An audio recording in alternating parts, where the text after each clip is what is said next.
Bonjour à toutes, bonjour à tous, bienvenue dans ce 11e podcast d'Actualis. Je suis ravi d'être ici avec une belle équipe, avec Aurore. Salut Aurore. Salut. Tu nous as préparé une chronique sur un des géants du numérique, je crois.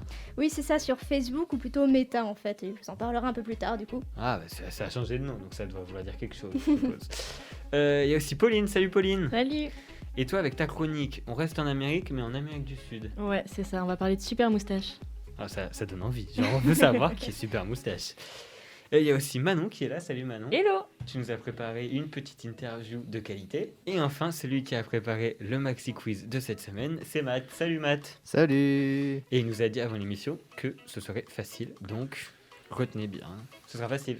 Normalement, ça devrait être plus facile que d'habitude. Ah là. Sinon, on croise, on pète un peu. Franchement, Sinon- on Non, brûle, mais on brûle le Vous vestiaire. devrez pas avoir trop de difficultés, ça va. Vous direz pas non. Cool. Si vous me dites ça, c'est pas normal, franchement. Ok, c'est encore plus la honte si on n'y arrive pas. Mais c'est pas grave, on va serrer les coudes tous ensemble.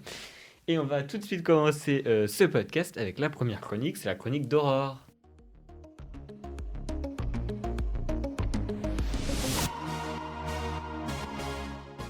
Alors Aurore, qu'est-ce que Facebook est en train de faire avec Internet ? Alors en fait, Facebook, du coup Meta, je vous ai dit, a ouvert au public d'Amérique du Nord le 9 décembre sa plateforme Horizon Worlds. C'est sa première plateforme parce qu'elle a annoncé cet été qu'elle allait mettre en place un univers virtuel dans lequel les utilisateurs pourraient se mouvoir, jouer à des jeux, etc. Et donc ces utilisateurs, pour cette première plateforme, ils peuvent se réunir dans un environnement virtuel, jouer à des jeux et créer même leur propre monde en pouvant modifier le code qui est rendu public. Cet univers, ce métavers, où des joueurs pourraient se rencontrer sur cet internet en 3D, a été très promu par Facebook depuis cet été. Mais en fait, ça fait plusieurs années que Facebook et même d'autres entreprises travaillent sur ce projet. Facebook a d'ailleurs racheté Oculus VR en 2014 en dépensant pas moins de 2 milliards de dollars. Ce mot de métavers ne date pas de 2021, mais de 1992 par l'auteur de science-fiction Neil Stephenson pour décrire un monde virtuel. Ah oui, donc Voilà. ils ont piqué Tout à fait, simplement. Ils ont piqué l'idée, tout à fait, ouais. Et dans les années 90, l'intérêt, il a vraiment explosé pour ce genre de choses avec des initiatives, par exemple, de Sega, de Nintendo ou même de la NASA. Donc en fait, la VR, ça peut concerner des sujets qui sont au-delà du jeu vidéo. Évidemment, ça a vachement évolué depuis. Mais pour croire dans ce métavers qu'on se trouve bien dans la réalité, il y a plusieurs problèmes qui se posent. Et vous avez déjà peut-être vu des vidéos de joueurs qui se cassent la figure au but contre des murs, alors qu'ils ont leur casque sur la tête. Parce qu'en fait, quand on se déplace dans le monde virtuel, on se déplace aussi dans le monde réel. Donc, Ah oui. du coup, à votre avis, comment on peut éviter de se cogner contre les murs ? Alors, est-ce que ce serait pas juste le cerveau qui fonctionne ? Non, un truc comme ça. C'est quelque chose sur le cerveau qui va agir, sur les yeux plutôt. Waouh, c'est hyper... J'avais plutôt Mais, pensé à juste une machine en fait qui contrôle nos mouvements et qui nous arrêterait comme si on était dans un Ah, comme un tapis roulant ? Ah, un peu. Ah, Une espèce de tapis Moi roulant j'imaginais aussi qu'en tridimensionnel. fait, quelque part, tu vois, au niveau des bras, tu as quand même des bras qui vont t'entourer les tiens, tes poignets, et ensuite quand tu te cognes, tu t'arrêtes net comme si tu étais dans un mur, et en fait c'est le bras qui va t'aider à avoir la sensation si tu veux. une sorte de harnais. Ouais, pourquoi pas. Hein. Du coup, vous avez en fait assez raison, puisque on peut soit utiliser un tapis roulant, Ah, voilà. c'est cher, on peut utiliser un harnais, c'est aussi cher, et du coup les résultats en plus ne sont pas aussi concluants qu'un truc tout bête, c'est nous faire marcher en rond, sans J'adore nous le en rendre principe. compte du coup. Incroyable idée. Parce qu'en fait, des études ont montré qu'avec les yeux bandés, on est super nul pour se diriger. Ah, je connais ça. Ouais, ça c'est clair. Donc en fait, au lieu de marcher tout droit, on va juste marcher dans un grand cercle. C'est ça exactement. En fait, on va profiter des saccades oculaires de nos yeux pour projeter à l'intérieur du casque une image avec une légère rotation. Du coup, nous, on aura l'impression de marcher droit, pendant que en fait, nos pieds vont suivre une courbe. C'est incroyable. Mais Hyper c'est trop stylé. bien. Et du coup, après, il y a un autre problème, c'est les sensations qu'on va ressentir. Et là aussi, les solutions les plus pratiques, c'est d'utiliser des illusions pour tromper notre cerveau. Parce que des gants ou des capteurs dédiés au toucher n'ont pas eu de résultats très top. Par exemple, en envoyant une vibration à 2 endroits du bras, comme l'épaule ou la main par exemple, on va avoir l'impression de ressentir une vibration, mais sur tout le bras, vraiment tout le bras. Parce que le cerveau, il va se dire, si c'est un endroit, si c'est un autre, c'est à peu près pareil, c'est à peu près tout le bras. Il y a des illusions aussi qui portent sur la vision. Quelque chose qui se déplace plus lentement paraît plus lourd, ou alors quelque chose où il y a marqué léger paraîtra plus léger, etc. Aussi comme le fait qu'un objet plus froid paraisse plus lourd en fait que le même objet à la température ambiante. Et encore, il reste l'odorat et le goût, mais des recherches sont actuellement en cours en Corée du Sud et au Japon. Mais une fois dans ce métavers, on évolue dans un monde qui ne cesse d'être plus réaliste avec des environnements 3D, des paysages de malades, etc. Et on se rencontre avec des amis ou des inconnus qui ont des avatars, et là le réalisme tombe à l'eau. Est-ce que vous savez pourquoi du coup ? Parce que les avatars, à chaque fois, c'est. J'ai l'impression qu'à chaque fois qu'on montre un avatar dans n'importe quel jeu vidéo, c'est toujours. Ce qui manque de réalisme, c'est de faire le corps humain.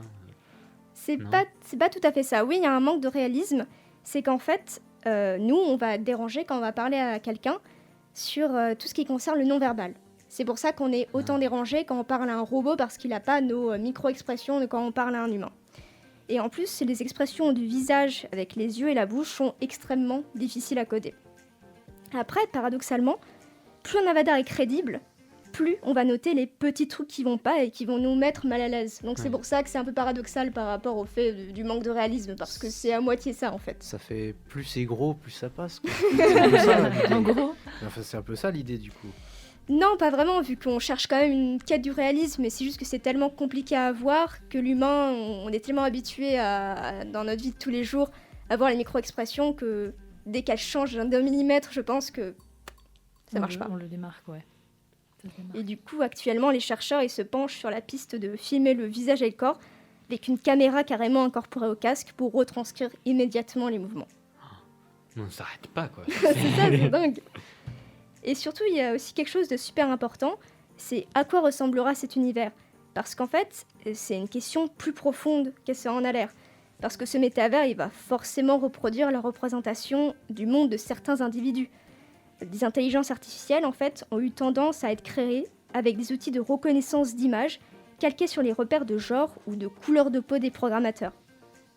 Waouh. Du coup, oui, ça conditionne forcément ce que ça va donner, en fait. Du coup. Ok. Et justement, en parlant de corps et d'individus, il y a un effet qui est super intéressant, c'est l'effet Proté. Ça vient en fait d'une divinité grecque qui n'a pas vraiment de corps, c'est un corps insaisissable. Et en fait, ton avatar, il peut avoir un impact sur la manière dont tu te comportes. Donc, si tu prends un avatar d'un mec baraqué, tu vas agir comme tel. Ou d'une meuf ultra sexy, tu vas agir un peu de manière stéréotypée. Et plus impressionnant, ceux qui choisissent de s'incarner en Albert Einstein sont plus performants face à l'exercice cognitif. Ça, par contre, me demandez pas pourquoi, j'ai pas trouvé. Ok. Je vais me mettre en Albert Einstein. C'est parti là, comme ça on aura des bons résultats au Ouais. partiel. Ça, c'est sûr. Bon, bref, les défis liés à la VR sont super variés et intéressants. Et plus encore, je trouve que les failles de notre cerveau qu'on exploite pour nous faire croire à cette réalité sont vraiment incroyables. Et du coup, je vous conseille sur ce sujet la vidéo qui s'appelle Irréalité virtuelle de Léo Grasset sur sa chaîne Dirty Biology. Mais du coup, maintenant, j'ai quelques doutes si on ne serait pas dans un monde virtuel. Mhm. Ça fait peur. J'ai l'impression d'être dans le film Inception un peu. Vous voyez, Ah ouais, Ah, ouais, si. je tout, vois. je comprends rien, moi. Les trucs comme ça où ça se met dans un sens, dans l'autre. Mais ouais, c'est incroyable. Et donc pour l'instant, c'est plutôt réservé pour les jeux vidéo, pour jouer principalement. Oui, c'est ça, plutôt réservé pour les jeux vidéo. Mais après, ça aura peut-être d'autres utilités, par exemple dans l'éducation, pour faire cours, Ah oui. pour des formations même de médecine, médicale, pour que les chirurgiens découvrent d'autres manières de procéder. Ok. Mais du coup, voilà, Ok. aujourd'hui, c'est plutôt les jeux vidéo, mais ça pourrait être appliqué partout ailleurs. Bah, c'est assez incroyable. Merci beaucoup, Aurore, pour ta chronique. Et puis, peut-être que dans quelques années, on sera depuis chez nous en train de faire cette émission, ce podcast, et chacun avec des trucs dans tous les sens. Et ben merci. Et voilà, après cette première chronique, cette semaine, on vous propose une interview, et c'est Manon qui l'a réalisée.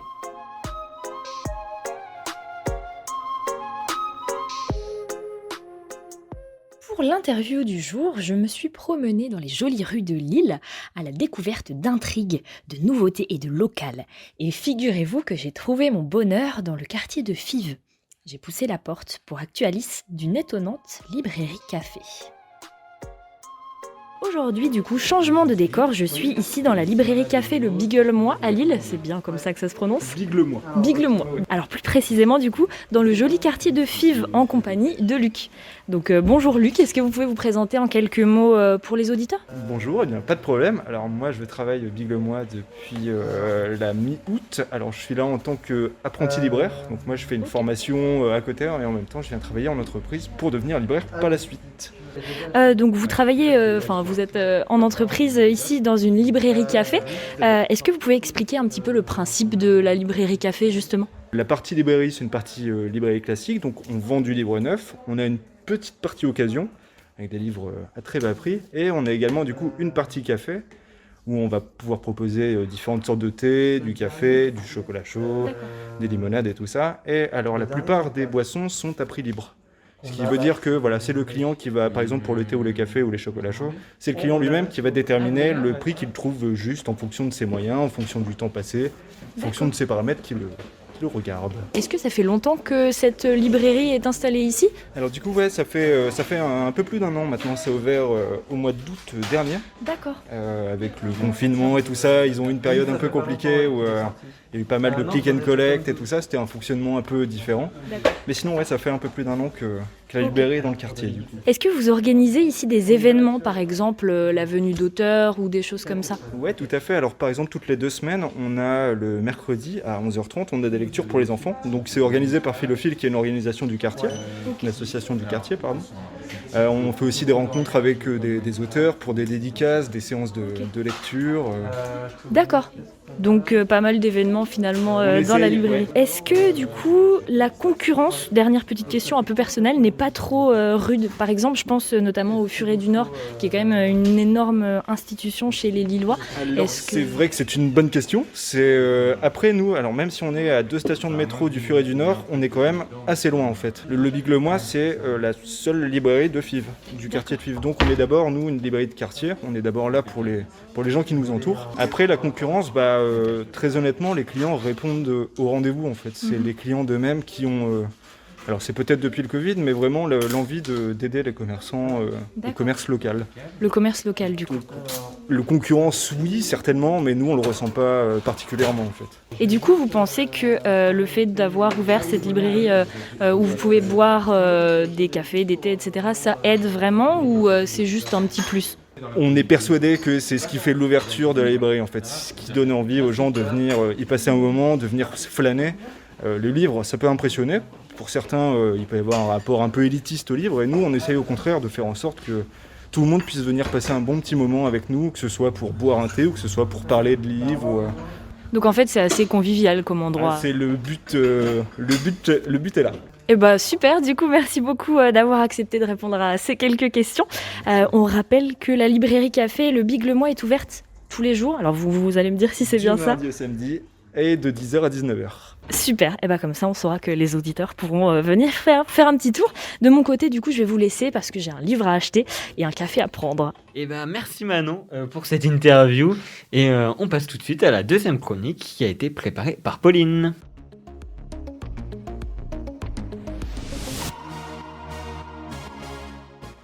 Pour cette deuxième chronique, tu nous parles d'un dessin animé qui a l'air super sympa.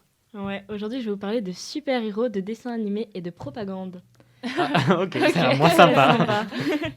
Le 3 décembre dernier, la chaîne d'État vénézuélienne VTV a diffusé le premier épisode d'un tout nouveau dessin animé, Super Moustache ou Super Bigoté en espagnol. C'est un super-héros fort, puissant, qui combat le mal, mais qui ressemble étrangement au chef d'État autoritaire Nicolás Maduro. Ah. J'aime bien le principe. C'est ça. Même moustache, même visage, même expression. C'est Omniman en fait. C'est ça. Le président s'était lui-même surnommé Super Moustache lors d'une conférence de presse en 2019 en disant, je cite, « Je ne suis pas Superman, mais je suis Super Moustache. Je les bouge et des gouvernements tombent. » Ça permet de cerner un peu le personnage, quoi. C'est pas Omniman. Donc, ce nouveau super-héros est sans aucun doute possible une représentation du chef d'État. Mais pour que vous compreniez un petit peu mieux pourquoi je parle de propagande à travers ces dessins animés, je vais vous expliquer le synopsis de ce premier épisode des Super Moustaches. Dans le plus grand secret, 2 hommes qui ressemblent étrangement aux deux opposants politiques du pays, Henry Ramos Saloup et Julio Borges, complotent avec le président américain.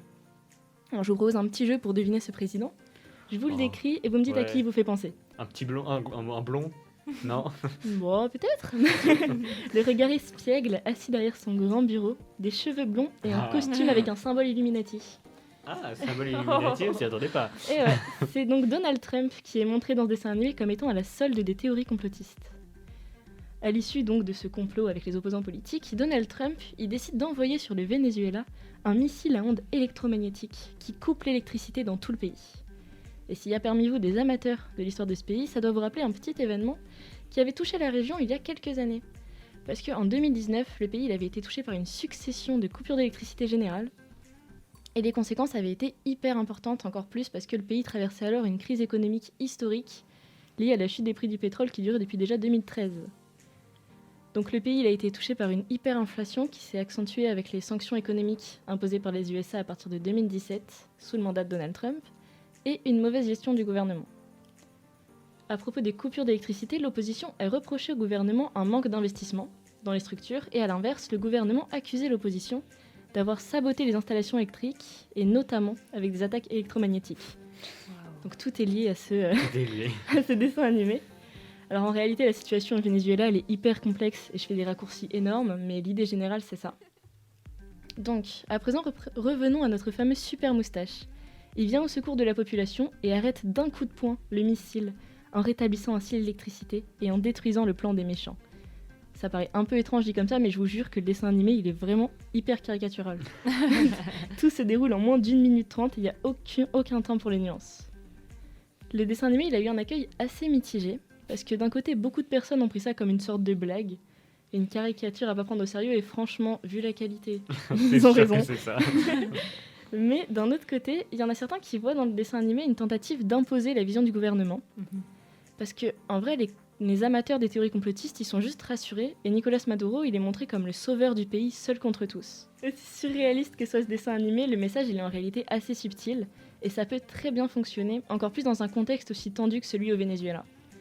Et parce que oui, le pays sort juste d'une période électorale, c'est les élections régionales qui ont lieu en novembre de cette année, et la participation s'est élevée à 41,8%, avec 8,1 millions de votants, mais pour un pays de 30 millions d'habitants. Ah. Mais malgré tout, le parti au pouvoir est sorti largement vainqueur, notamment parce que l'opposition est complètement éclatée, ils n'arrivent pas à se mettre d'accord. Donc pour conclure rapidement, je dirais que ce dessin animé, il est hyper intéressant pour montrer la situation dans ce pays, et on pourrait parler pendant des heures tellement le sujet est complexe. Mais il met vraiment en lumière le personnage de Nicolas Maduro et les tensions très fortes avec les États-Unis, surtout sous le mandat de Donald Trump. L'outil utilisé est hyper intéressant et c'est pas la première fois qu'un dessin animé est utilisé comme outil de propagande. C'est même un moyen très apprécié, notamment des Américains, en temps de guerre. Ouais, c'est ça, les super-héros, c'était déjà un peu... Ouais. Même les super-héros, encore aujourd'hui, j'ai l'impression que c'est la propagande un peu pour les États-Unis. C'est ça, mais même les dessins animés de base, t'as Disney qui avait fait des dessins animés de propagande à Ça, l'époque je connais pas. de la Seconde Guerre mondiale. Captain America de base aussi, c'est un Ouais. truc pour la Seconde Guerre mondiale. C'est Enfin, ça, oui, une image. Hydra et tout, ça ressemble quand même beaucoup. Et merci Pauline pour ta chronique sur ce nouveau super-héros. Et on verra si un jour on ira dans les salles pour voir un super Pour le voir moustache en tous piratage. ensemble. Toi, t'es très optimiste là. Sur J'ai envie de découvrir un nouveau super-héros. Et pour finir cette émission, il est temps de passer au moment que tout le monde attend, le Maxi Quiz préparé par Matt.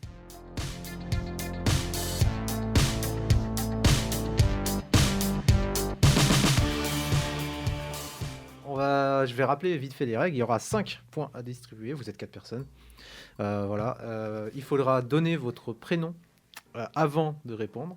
Donc Manon, Édouard, Aurore, Pauline. Donc 3 questions simples. Donc je pose une question, une réponse possible, une estimation qui sera casée au milieu et le fameux tour de table. Est-ce que vous êtes prêts ? On est Allez, tous C'est parti. à fond là. Ok. Je sens qu'on est, on est bien motivé. On va commencer. Ça se voit, ça se On va, sent. on va commencer par une question un peu nature. Nature. Waouh. C'est quoi comme thème?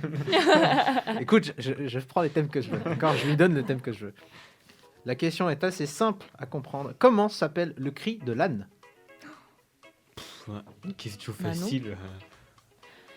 Désolée s'il y a des fans de nature, machin, des BTS, agriculture, tout ça. Ah, mais c'est le cri en plus, c'est pas. Bon, est-ce que l'âne braie? Oui. Waouh! Est-ce que ça se voit que je viens de la campagne? Oui.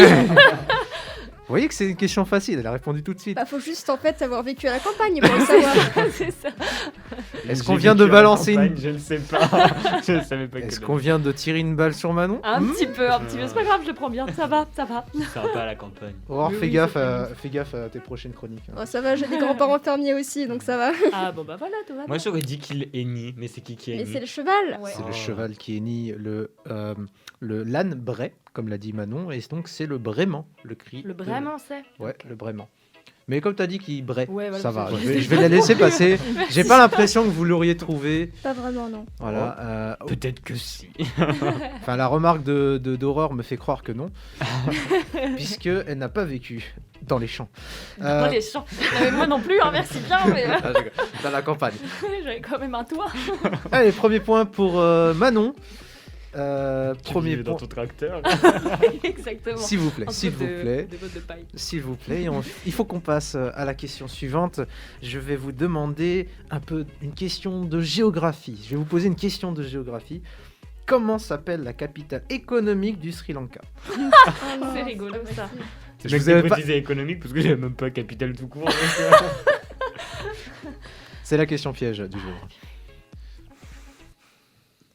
C'est même pas un piège, c'est juste que personne ne sait. Toi, t'es nul, c'est tout. hein. Est-ce qu'on peut rajouter au montage une petite musique d'ascenseur?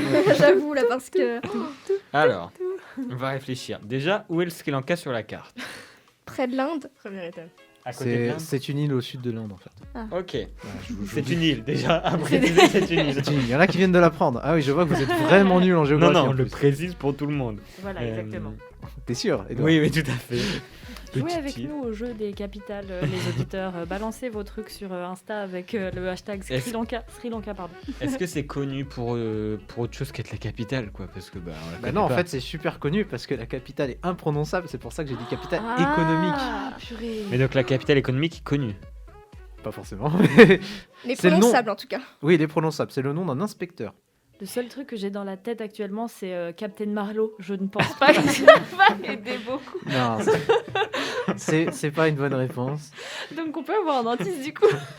Pauline, Aurore, vous êtes vraiment. J'en ai aucune idée. Aucune idée. Eh aussi. bien, c'est aussi. Ah, non, c'est pas Colombo? C'est une bonne réponse. oui Colombo. Colombo, c'est la Oui, oui. capitale économique. Genre Colombo. l'inspecteur Colombo. Ouais, c'est ça. C'est exactement ça. Wow. Le prochain indice allait être un plat, tout simplement. Un plat qui ressemble un peu au curry. Bah, je connais pas le plat. Le Colombo. Le Colombo est un plat. Ok. Mais du coup, le nom de la capitale économique est bien Colombo, à ne pas confondre avec Sriwijayawardena Kotte, qui est le nom de la capitale administrative du Sri Lanka. Voilà, il faut pas se tromper. c'est Oui, bon. Et il semblerait que monsieur Edouard ait trouvé la bonne réponse. C'est un point pour Edouard, pour notre Grâce à animateur. mes connaissances géographiques, hein, je pense qu'on peut un peu Comment connaître. quoi. Alors, ça fait un point du coup pour Manon, un point pour Edouard. On va passer tout de suite au tour de table. Ouais. Pas du tout, on va passer à l'estimation. Ah. La feinte. Personne ne m'a repris. quoi. Non, mais du coup, ce sera une estimation sport cette fois. Alors, je vais d'abord définir l'ordre avant de poser la question. Donc, ce sera Manon en première, parce que tu as répondu à la première. Tu as répondu la bonne réponse en première. Edouard, parce qu'il a répondu juste à la deuxième question. Ensuite, ce sera Aurore et Pauline, dans cet ordre-là. La question pour l'estimation. Quel est le record de buts marqués par une seule équipe lors d'un match de football international professionnel? En 90 minutes, le record de buts, je vais dire un truc, mais à mon avis, on est loin. Je vais dire 15, mais je pense qu'on est très loin du truc. 15, ok. Ouais. C'est noté. Mon cher Edouard. Alors moi, je vais partir sur un peu moins d'un toutes les 2 minutes, parce que ça fait beaucoup un toutes les 2 minutes. Mais je me dis, genre, si t'as France versus un pays qu'on connaît pas, genre Sri Lanka, à tout moment, ça fait un Gros calcul là. 37. 37. Ouais. D'accord. Faut être déterminé. Aurore, Moi, je dirais 30. C'est un 30. chiffre rond, c'est joli, voilà. d'accord. 30, c'est noté. Et Pauline, On va dire... J'aurais dit 15 aussi en vrai. Mais je vais dire 17. 17. Sachez que c'est Aurore qui récupère le point. Waouh. La Wow, réponse super. était 31. Ah, j'étais quand même pas si loin. énorme. C'était un 31-0. Alors, potentiellement, point de... Alors, oui, 31-0. Point bonus pour Aurore seulement, parce que c'est elle qui a eu la bonne réponse, qui était la plus proche. Est-ce que tu peux me citer l'une des deux équipes? Est-ce que tu as une idée de quelle confrontation ça pourrait être? Je vais dire Italie, je sais pas pourquoi. Parce Ok. que je vais pas dire Brésil, mais voilà.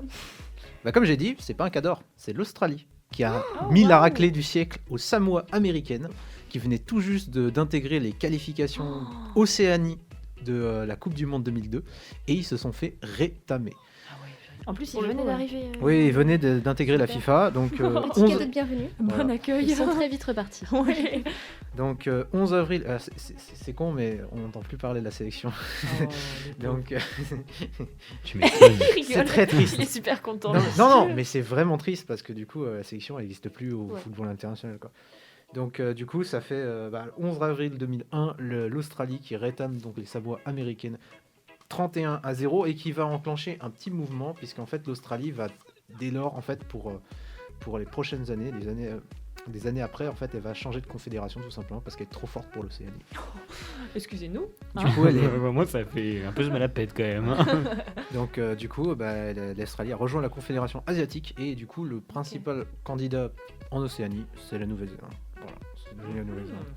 Mais les Samoa américaines, on n'entend pas parler. Voilà. Même Tahiti remporte des titres, c'est dire. Un point du coup pour Aurore, donc qui débloque son compteur. Toujours 0 pour Pauline malheureusement. Oui. Un point pour Oui. Manon. En Un effet. point pour Manon, un point pour Edouard. Voilà, là, c'est bien serré. Alors Pauline, par contre, si tu remportes ce point, ça peut faire la diff. Parce que le tour de table, après, je pense que c'est ouvert un peu pour tout le monde. Question de rapidité, je préviens tout de suite. C'est une question média.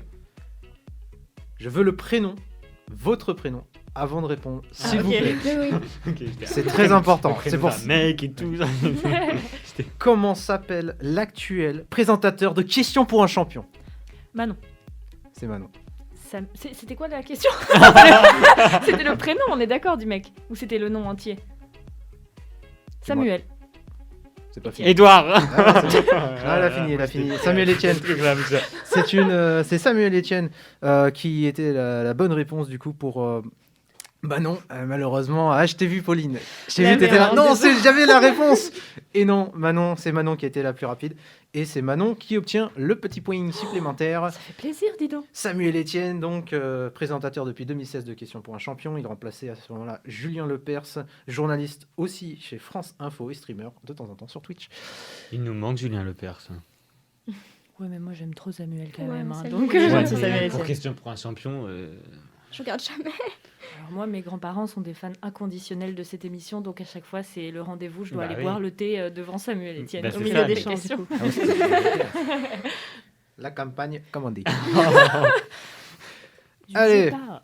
Allez, on va passer du coup au tour de table. Le dernier point à distribuer. Manon qui mène la danse avec 2 points. Édouard et Aurore juste derrière. Et Pauline qui va peut-être tenter de sauver l'honneur. Évidemment. Malheureusement, 0 point à son compteur. On va espérer que ça te réussira, ce petit tour de table. Ce sera un tour de table sur les films du MCU, du Marvel Cinematic Universe. Oh non. Oh là là. Tout va bien. Il y en a tellement. Super là. Alors, je vais vous demander de me citer le titre des films du MCU, s'il vous Bah, plaît. évidemment, oui, tout à fait.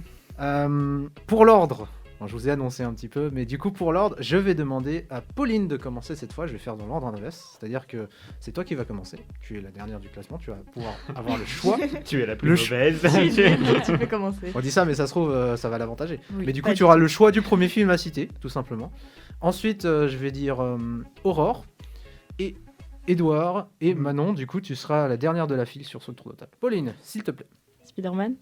Il va falloir être plus précis, madame. Oh là là, ok. c'est déjà hyper fourbe. Il y a pas un film Spider-Man basique? Bah en fait, t'es gentil, mais il fait pas partie du MCU. En fait, c'est le premier Ah. film Superman dans tout début des années 2000. Évidemment.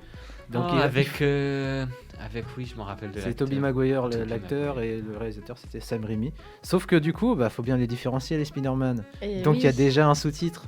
Et Et donc oui. tu es déjà dans la merde parce que En effet. que Euh, tu vas devoir me citer un des Spider-Man avec le bon sous-titre. Sinon c'est éliminé malheureusement. Alors. Oui.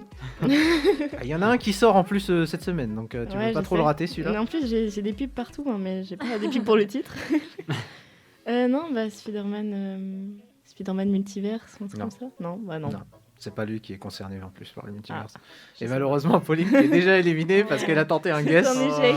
Aïe, aïe, aïe, aïe. C'est dommage parce qu'il y a d'autres héros, ça aurait pu passer, mais Ah, je Spider-Man, ne ça, connais rien du tout. ça aurait pu passer, mais Spider-Man, ça ne passe pas. Aurore, du coup.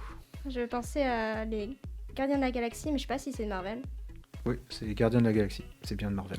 Et c'est un bon titre.